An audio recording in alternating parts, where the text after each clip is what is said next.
President Joe Biden moved today to help preserve the incredible legacy of a woman who called Maine home. Yeah, Frances Perkins was the labor secretary under Franklin Delano Roosevelt. Perkins was the first woman in a presidential cabinet, so just being appointed was historic. But she's also responsible for things we take for granted today: the 40-hour work week, the end of child labor, among other policies. Her family home in Newcastle is now a museum dedicated to Perkins. Today, President Biden is naming that homestead a national monument. Here's Bill Green with a look at Perkins' life. Few notice the humble grave of Frances Perkins Wilson on the River Road in Newcastle. She's buried next to her husband in a cemetery that is near her family's home, the 1837 brick house. I remember walking around the yard and her very much enjoying the gardens, the flowers. Grandson Tomlin Coggeshall starts us on our journey through her life. She was Boston-born, Worcester-raised, but called herself extraordinarily a product of her grandmother. She spent almost every summer of her life here along the Damariscotta River. Michael Chaney directs the Frances Perkins Center in Damariscotta. She did not like the inequality that she saw, whether you were from a different social station or if you got old. And she wanted to correct that, and that is her legacy, Social Security. She was deeply affected by a course at Mount Holyoke College where she was class president and known as Perk. She would change her first name from Fanny to Frances and become a devout Episcopalian.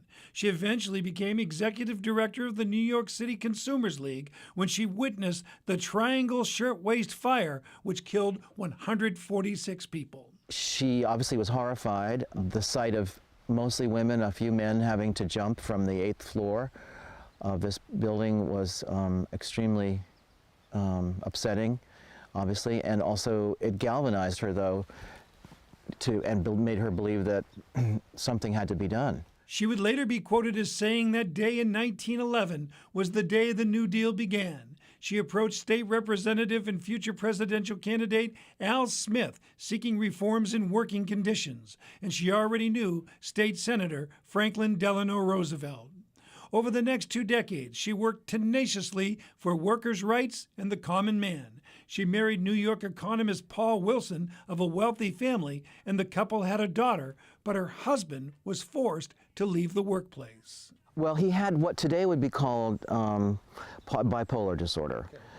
In those days, they didn't know what it was, and my grandmother aptly named it an up-and-down illness. Her husband's disorder may have kept Perkins in the workplace. She worked with Roosevelt on progressive legislation in New York State, and when Roosevelt was elected president, a door opened. To make the leap to appoint a woman, he probably needed some prodding, and that would have probably come from a woman named Molly Dewson, who was the chair of the women's wing of the Democratic Party at the time. And she said, "Okay, Franklin, we want a woman in the cabinet. We worked on your campaign, and so we want it to be Frances Perkins." He said, "All right, I'll give it a try." Before taking the job, she gave the president-elect a laundry list of everything she hoped to accomplish: a 40-hour work week, minimum wage, unemployment compensation, workers' compensation, abolition of child labor, and Social Security. The one program she wouldn't accomplish was national health care. She created new legislation, new programs out of whole cloth that got going very, very quickly. Not only Social Security, but the Works Progress Administration, the CCC, and that was implemented across the country. She served 12 years as Secretary of Labor, longer than any other. President Truman replaced her, but appointed her to the U.S. Civil Service Commission. She later wrote, taught, and lectured at Cornell before dying of a stroke in New York City in 1965. Historians have recently embraced her, and her reputation is enjoying a revival of popularity. Chris Cash of the Perkins Center is among those who would like to see Frances Perkins' face on the $10 bill. I think it would be very fitting because of all of her work in social justice and economic security, her real passion for seeing that Social Security be enacted and how people raised out of poverty and had a lifetime of retirement with dignity because of her efforts, and that this symbol of money would be so fitting for her legacy.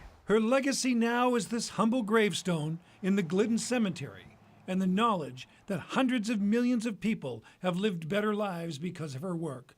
She said, "I came to Washington to work for God, FDR, and the millions of forgotten plain common working men." And she never forgot that ideal. That was Bill Green reporting in 2016. The designation, by the way, comes after years of work by state and local lawmakers and a historic visit from the Secretary of the Interior, Deb Haaland. Secretary Haaland toured the property just this summer as part of the Biden administration's efforts to recognize more of the work that women have done in shaping the country we live in today.